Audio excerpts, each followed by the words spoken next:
Ito na naman tayo, no? So dahil sa kating-kating na tayo magmotor, magte-test ride tayo sa malapitan. Ito na. So ikot na natin yung motor. Let's go. Ito na. Okay, sakay. Yan. Tapos sunod ay visor tsaka damit. Ayusin. Sunod, start na natin ang motor. Ayan na. Medyo pa inutin na rin ako. Okay.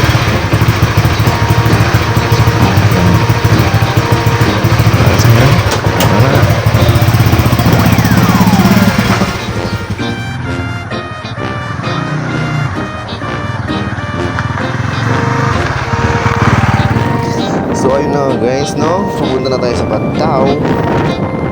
At sinuride yung park natin. At hindi tayo mga kamote.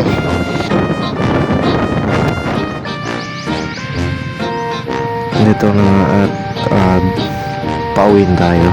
Pabalik na tayo sa bahay. Ito na. Sa inyo lang ako naglalok.